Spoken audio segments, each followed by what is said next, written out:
I mean, I'm so used to filming in other studios where I have to like merge the audio and visual together. So I normally just hand clap. Yeah, yeah. Yeah, I mean, that looks better. That would, yeah, it's better.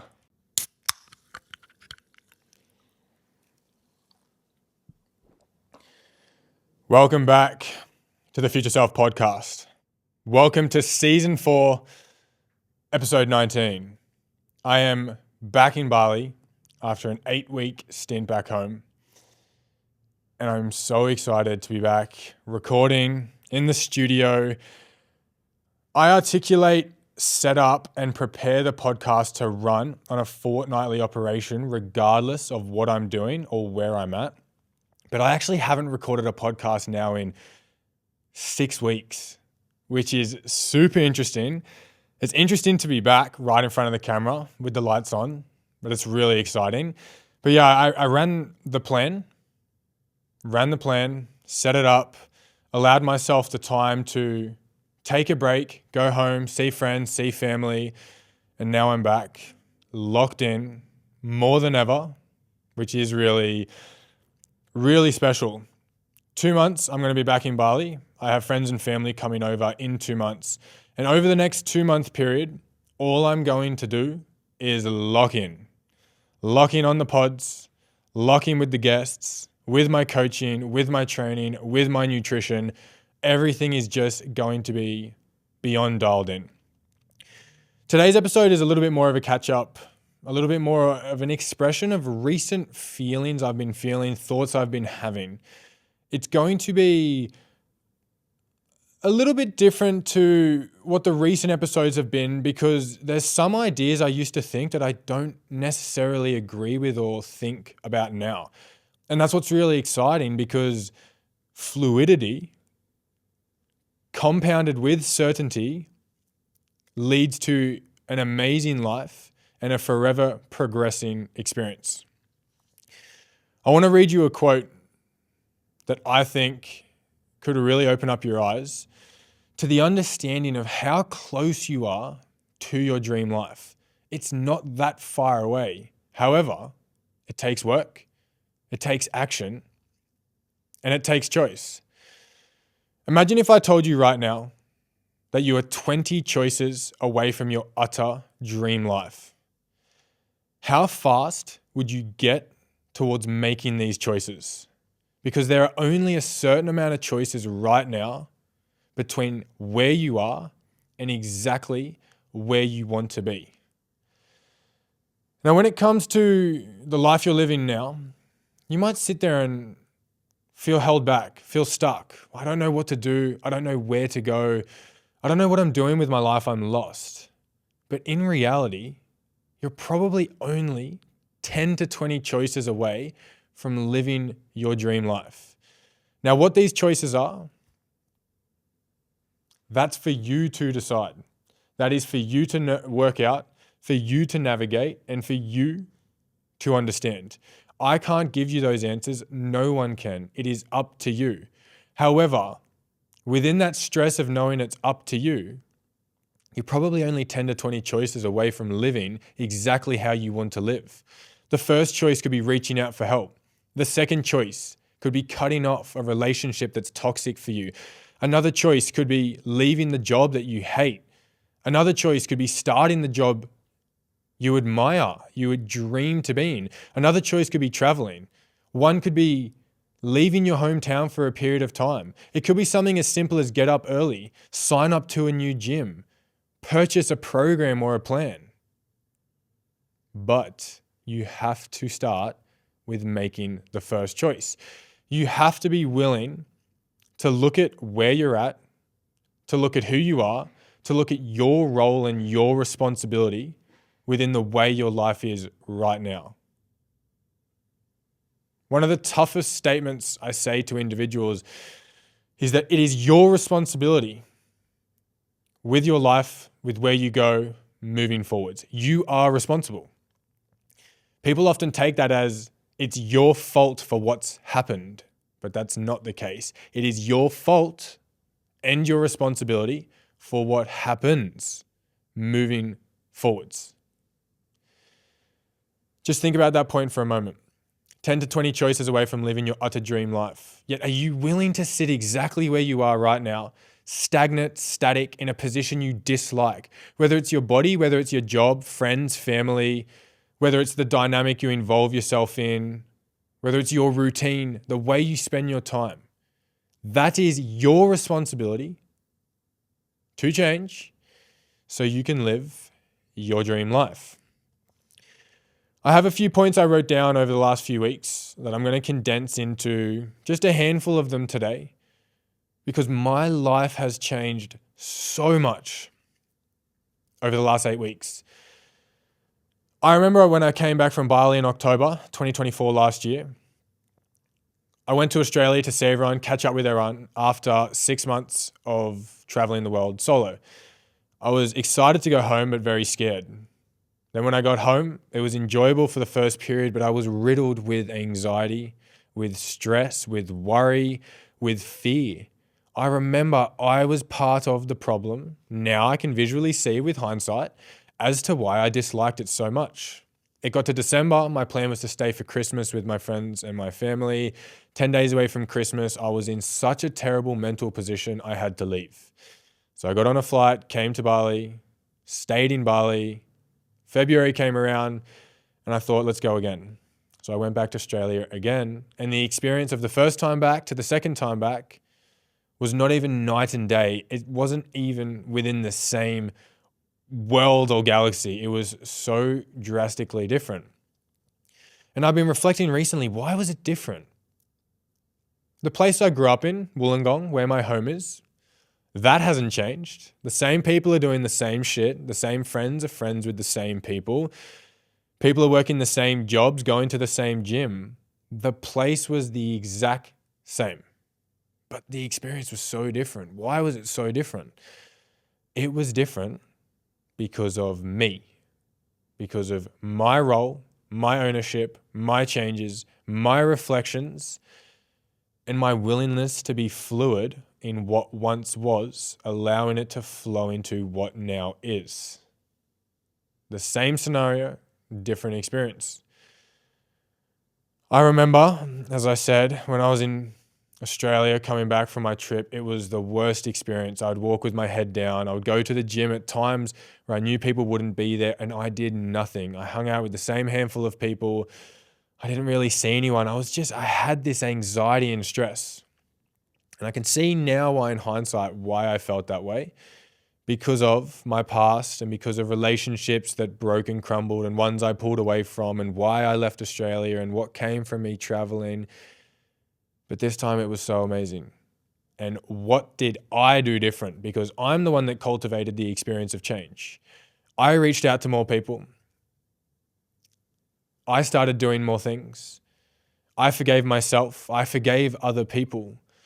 And I started meeting individuals for where they're at, not where I wanted them to be. That's probably the biggest change I've made in the last 3 months. Meeting humans for where they're at, with the willingness to help them get to where they want to be, but not forcing them to get there. I remember I used to give advice, and I used to advocate against alcohol, and I used to push for people to be the best human they could be. And it was met with friction, hatred, displeasure. People started to view me negatively. I was like, wait a second. I'm trying to do the right thing and get you to who you can be. I know who you can be, and you can be so much more than who you are right now. But by doing so, it made my experience of life a lot tougher. So what did I do? I stepped back. I stopped giving advice when advice wasn't asked. The advice is still there and it's readily available for when those people ask. When you give advice when it's not asked, it can be met with hostility because people might not be in a position where they're willing and want to change. That doesn't mean they're not willing and wanting to change within their life, but just at that period of time. And I understand that now and I relate to it. Who I am now, I'm open to feedback, advice. I get feedback in everything I do, every piece of content I put out, every program I write, every call I have with my clients. I always ask for feedback. Why? Because I'm willing and wanting to be better. However, there was a version of me that despised feedback. And if you had have given me feedback, be prepared to get a mouthful back from me. There was an experience one time with my past roommate, and bless him for hanging around, because I probably wasn't the easiest friend to be around all the time. I was very relentless on a fast pursuit to being the best person I could be. I was very straight edged. I was very cutthroat with what I thought. And I love the quote that the more you know, the more you realize you don't know. I think there's massive merit in being delusional and very straight focused in what you believe. A lot of good things come from that, and I can vouch for that with the life I live and the career I have and the future self coaching company that I operate. However, the more I learn, the more uncertain I become on things I was once certain of. The more I learn, the more I'm not willing to always give a straight answer, because the answer might not be exactly what it is. It might just be what I think it is. I remember my roommate Alec, he's been on the show twice now. One of my best friends. Honestly, he's like a brother now. We've been through so many ups and downs that it's developed beyond a friendship. He was making comments and feedback about my personality, and I had an absolute internal rage felt inside about someone giving feedback on who I am, how I operate, and how I think. That was me at that point in time. I think it was maybe 2.5, 3 years ago. Now I accept feedback all the time. But I'm willing to accept feedback all the time. So I stopped giving advice when advice wasn't asked, and then funny enough, the advice started being asked, and the exact same advice I would have given before it was asked, I was now giving after it was asked, and it made the experience for me and the individual so much better. My relationships grew tighter and stronger. The advice I gave was better and clearer, and the overall dynamic and outcome was frictionless, and it was progressive, and it was positive. So that's been a massive change for me over the last 3 months. Not giving advice when it's not asked, not pushing for people what they don't want for themselves yet. It's the same thing with coaching and clients. You can't change someone who doesn't want to change. You can lead a horse to water, but you cannot make it drink. And this is why I see so much frustration in the clients I work with when they're on their journey and they're ready to change and those around them aren't. So I always bring them back to reality. Wait a second. You weren't ready to change until you were ready to change. So you can't force others to change just because you're ready. It's the same dynamic as when someone learns something and they start preaching it and pushing it to everyone else. It's like, well, wait a second. You didn't know about that not that long ago. So you can't expect everyone to meet you where you're at. Well, wait a second. Let me take some of my own advice. Now, I wasn't trying to get people to meet me where I was at, but I was trying to get them to meet themselves where they could be. But if they don't want to be there, you can't force that. So for anyone that's feeling the friction, you want better for someone, you're trying to give advice, you're trying to be helpful, people aren't changing, they're doing the same things. You might be on this most amazing journey ever. It's like, well, watch me, watch what I'm doing. Can you not see how much I'm changing my life? They can, but they're not ready yet. And the biggest test I have towards how ready someone is towards wanting to change is how much ownership are they willing to take? How much are they willing to look in the mirror, point the finger and say, this is your fault for where you're at right now? Now, that's a very, very risky thing for another person to say to another person. But ownership is how you make change. It might not be your fault, but unless you take fault in something, nothing will change. Nothing will change. Last time I was in Australia, I could have finger pointed. It's their fault I'm uncomfortable. It's their fault I'm stressed. It's their fault that this isn't working and operating the way I want. So like, right, fair enough, probably is their fault. But if you don't take any fault and you don't take any ownership, nothing changes because you're rendered helpless at the expense of another person until you point it back to you. Okay, this is my fault. I play a role in this. I said that when I shouldn't. I'm acting this way. You can change because you're admitting to a role you play in a dynamic environment or situation, and that means you can alter it. You can't change another person's actions, but you can change your own. You can't get someone to do something, but you can do it yourself. So the first point I wrote down, be solid on who you are, but fluid in the way you go about certainty. Be solid on who you are, but fluid in the way you go about certainty. You cannot go through your life an anxious, confused, unsure individual, unable to answer questions, opinionless, perspectiveless, viewless. You just cannot. You cannot be a floater. You have to have some solidification in a direction, perspective, or thought to get anywhere. And this is often what happens is people stay in the middle because they're unsure. And then they get stuck. And then they get locked in and they don't move. So you need to lean to a side. However, be fluid in that journey. And what I mean by fluidity is that things can change. Things can change. Not only can they will. Things will change, and they're supposed to change. Heraclitus says, no man ever steps in the same river twice. For it's not the same river, and it's not the same man. Now you can go to the same location twice, but it will never be the same. Everything in life is a once experience. Who I am today is a once experience. What I do today is a once experience. I can come back to this studio tomorrow, film a podcast, but it's not the same experience because you can only ever experience something once. So to tie it back in with, be certain on who you are, but fluid in the experience. Everything's going to change because nothing is experienced more than once. You're not the same person today as you were yesterday, as you'll be tomorrow, as you'll be in a week's time. You're probably going to be very similar and maybe an unnoticeable amount of difference, but it will be different. That's been a massive statement for me to understand because what I used to think, I don't necessarily think now. What I used to preach, I don't necessarily preach now. What I used to think, I still think, but I think with a wider spectrum of thought. I used to advocate against alcohol. Don't drink, it's not good for you. I still have those same beliefs, but I'm not pushing it the same as I used to. Because 90% of people drink. 10% probably don't. But it is so normalized. Why create friction about it? Everyone loves the coach that says you can eat KFC, you can order Uber Eats, you can eat ice cream, you can drink, you can party. Why? Because it's what everyone's doing. No one likes that black sheep of saying, well, you probably shouldn't drink, you probably shouldn't eat out often, and partying's not going to be great for you. However, that coach has more care for you than the other one, but the other one's tapped into a market of bringing everyone in the consensus of the community, and because it's attractive to hear what they have to say. Now, I'm not altering my opinion and perspective on it for that reason, but I'm become a little less cutthroat and advocating against it because if everyone's going to do it, why be the black sheep?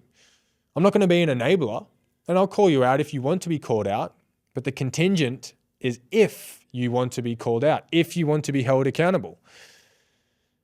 And a lot of people don't, and that's okay. I remember I've cut off a few relationships in the past or handled things different to how I would handle it now. Now, I don't regret it and I wouldn't go back and change it, but knowing what I know now, there's a different way I could have gone about it. And why? Well, because I'm fluid. I'm certain on who I am and what I do, but I'm fluid in understanding that things can be done better, things can be done differently. I have a few clients at the moment that are entering into their isolative, self-respect, don't take shit era.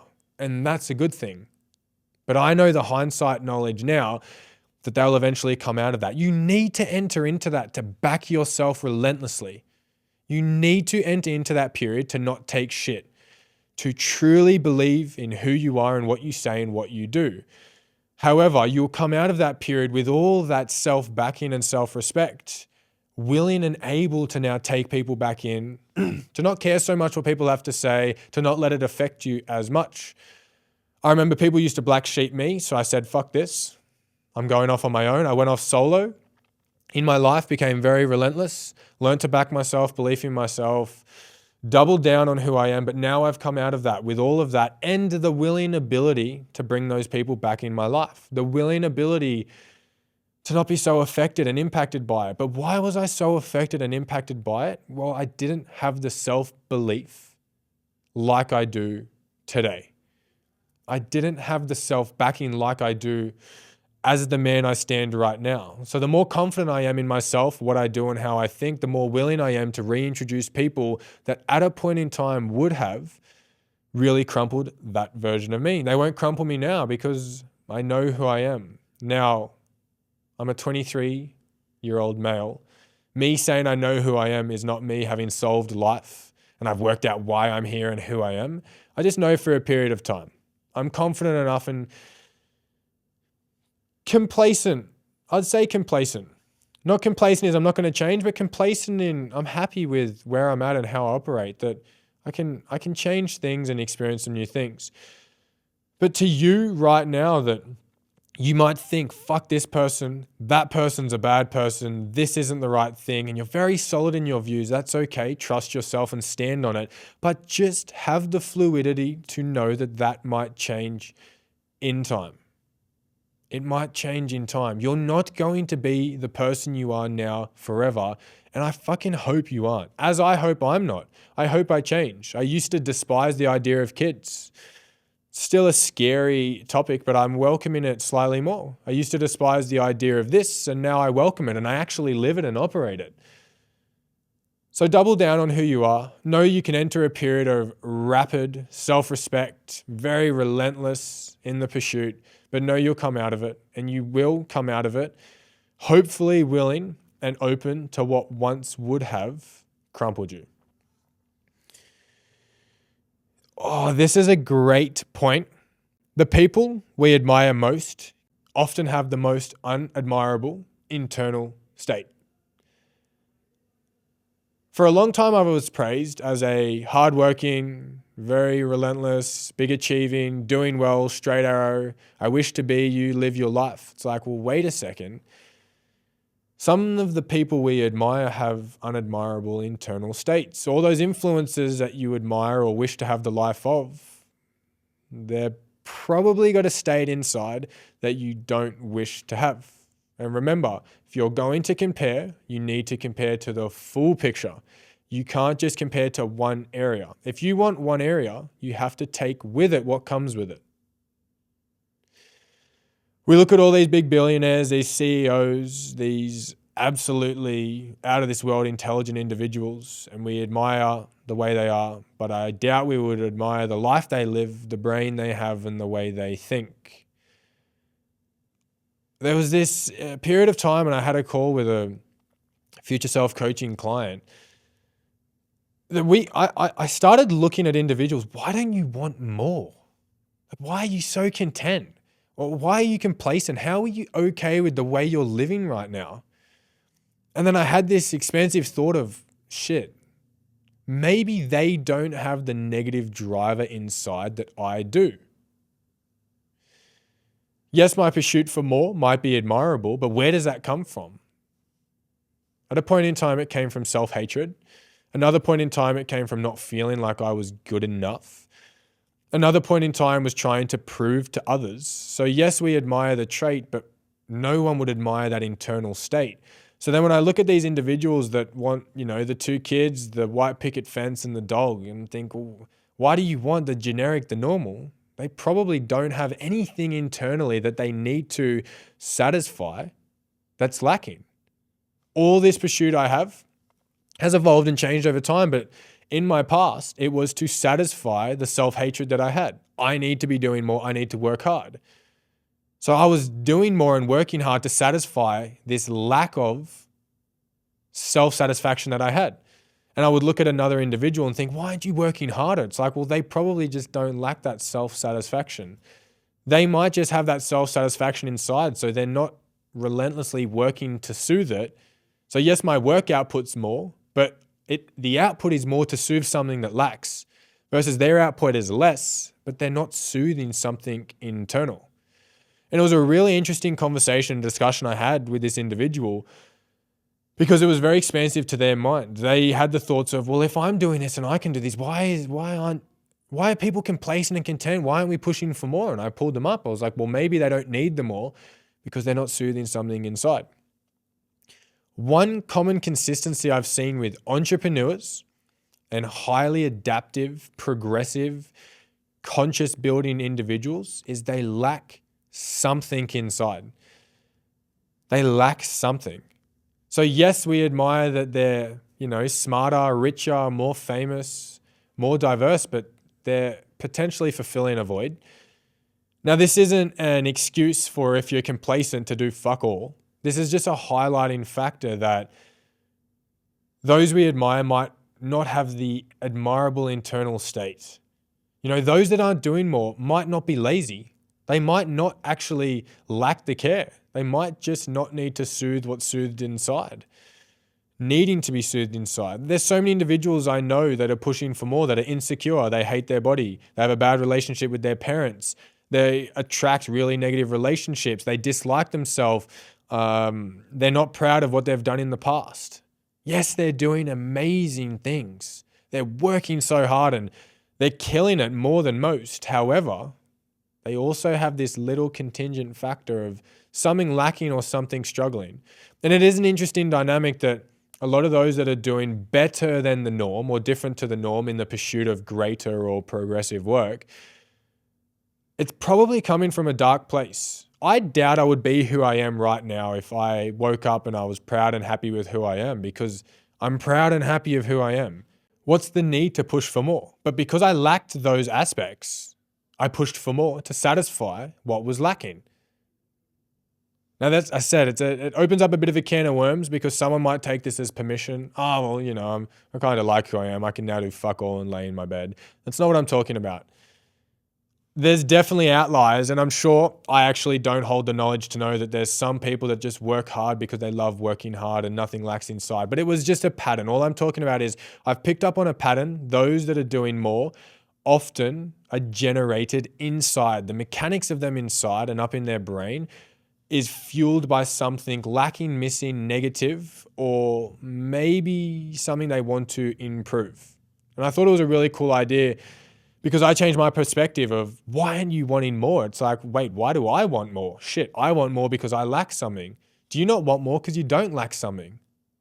That's actually the case.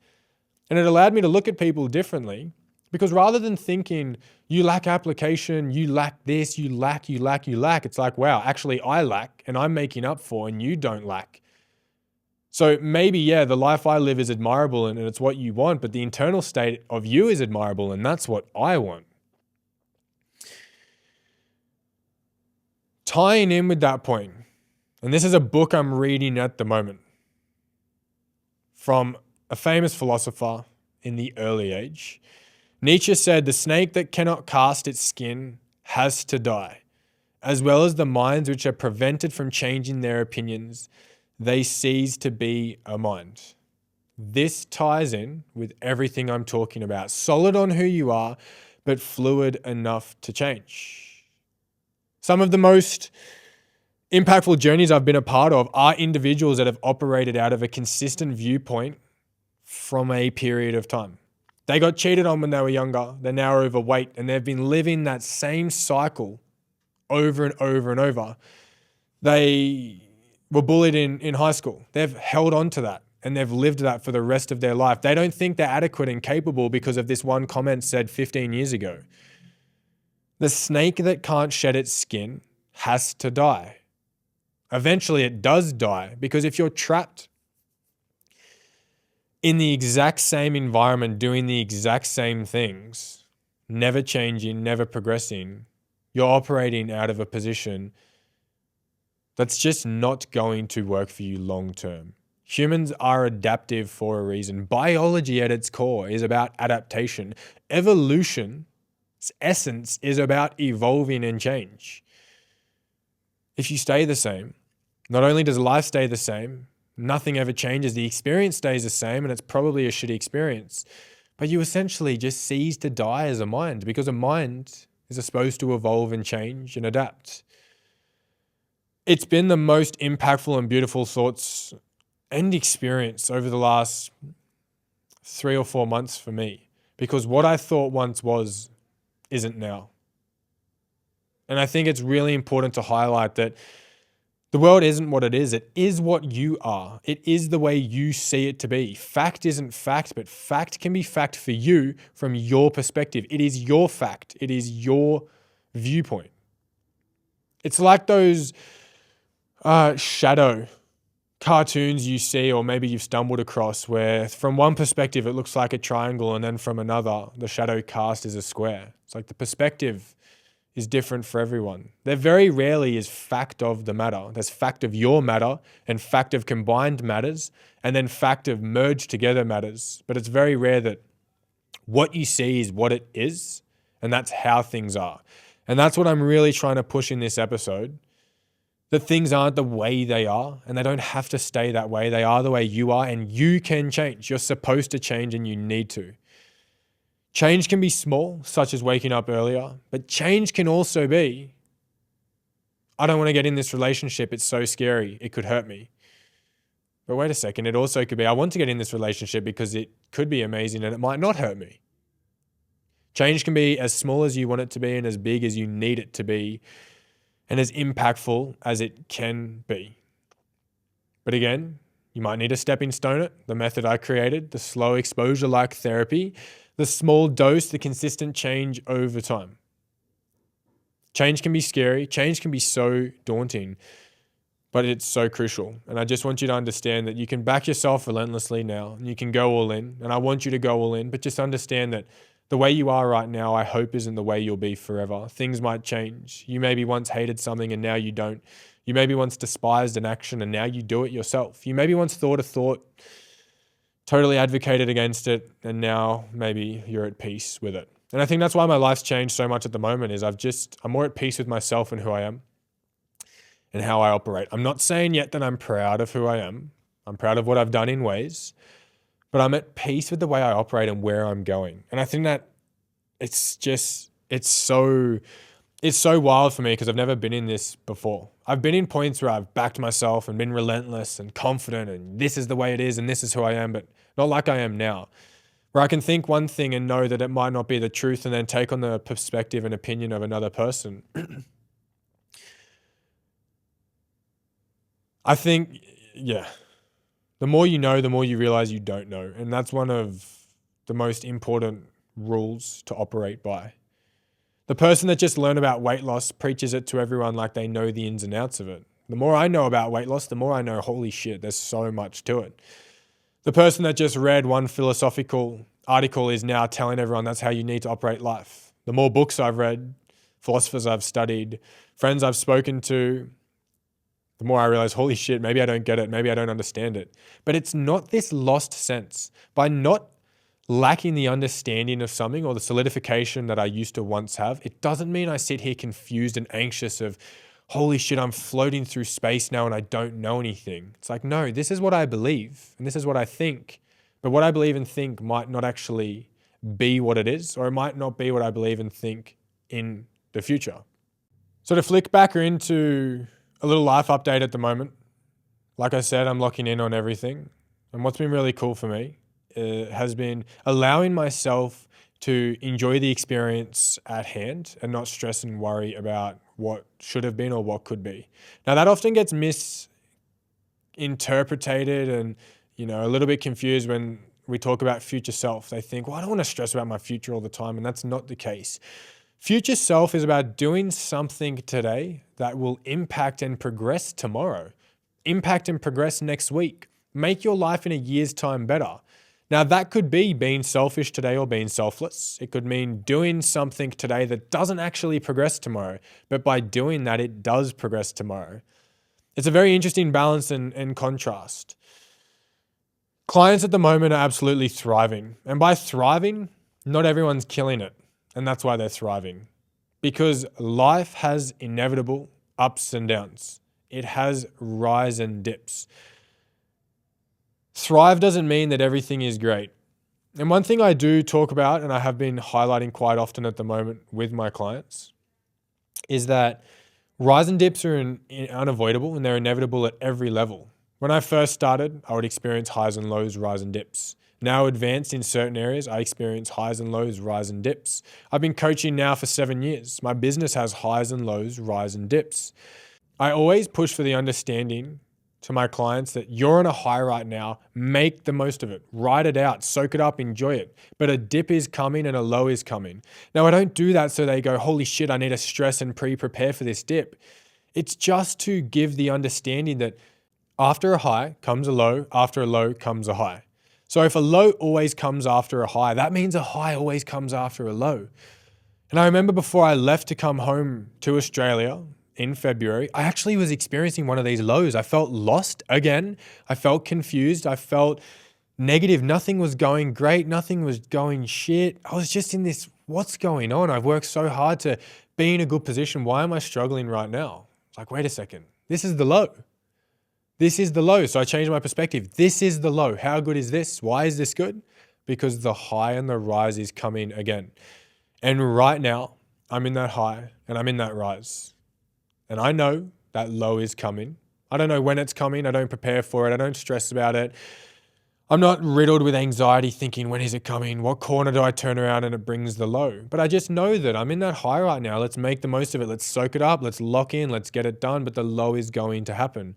And I see this because it is an unavoidable human condition in every client I work with. They might kill it for a period of time and then they regress a little bit. They don't like training as much. Things are a little bit harder. They're lacking motivation. They're given that opportunity to quit and then they don't. Why? Because the high comes back. Training's good. I'm locked in. Food's easy to track. My body is progressing. My lifts are getting stronger. I'm pushing cardio. My relationship with friends is better. My sleep's better. And then it goes to shit again. But the shit is a little less and it's a little less volatile in the dip. So what happens is the highs can stay high and the lows become low, but it can be less intense and it also can be not so consistent rather than back to back to back. You might run a high for 6 months and then you're brought into a 1 month low and then you're brought back into a 4 month high and then it's a 2 month low. Now, no one likes being in the lows. That's a given. Everyone loves being in the highs, but it's just important to understand that they're inevitable and they do come after each other. You don't need to pre-prepare and stress for it. You just need to be willing to understand it and accept it. And by doing so, when you're in that low, yeah, it's shit. You can feel sorry for yourself. Things suck. That's okay. But the highs come in again. So let's prepare for that. Let's get ready for that. Let's know it's going to be there. Highs and lows, unavoidable. And this is why I say solid in who you are, but fluid in the experience. Because if you start identifying things are going to shit, I'm failing, life sucks, then you can exacerbate the low and fall deeper and deeper and deeper and be in it longer, lengthen it out, stretch it out. And that's the fault of your own self. Rather than just being willing to accept, I'll feel good sometimes, I'll feel shit sometimes. Some things are going to go great, some things are going to go negative. Now, it's not always in a 1-to-1 ratio, like I explained before. It can be 10 parts great to 1 or 2 parts crap. But the fact is the crap's always going to come, but so is always the high. The rise is always coming back. And that's a really, really important thing to work with. It also ties in with a massive piece of education I do, where you have 2 lenses. You have a logical and a factual and a conscious thought, and then you have an emotional. And what often happens is everyone operates through the emotional in the low. Oh, things suck. I'm in this forever. I'm failing. And then in the high, oh, it's high because of this. And they downplay it. It's like, well, you need to flicker between the both. You don't eradicate the emotional, but you don't operate through it all the time. You don't operate through the logical and conscious all the time. You can't sit in one pool all the time. You have to bounce between the both. But again, this ties in with the fluidity, the ability to believe in yourself, back who you are, understand where you're going, but know things will change. And that ability to know things change is super, super crucial because you're less locked in and caught up in that experience of now, because the experience of now is an experience of now. It's not an experience of forever. It is not an experience of this is how it is for the rest of my life. Thank you for tuning in. If you tuned in on Spotify, just pop over to YouTube quickly because we're in the new studio. I'm going to operate out of this studio for a little bit and it is a really, really cool setup. I'm grateful to have found this. Give us a 5-star on Spotify because it does push the reach and the recommendation out to individuals. If you're tuning in on YouTube, like and subscribe. Comment your most favorite part of this episode or something that struck you that you weren't aware of. This is the Future Self Podcast, and I will see you in the next one.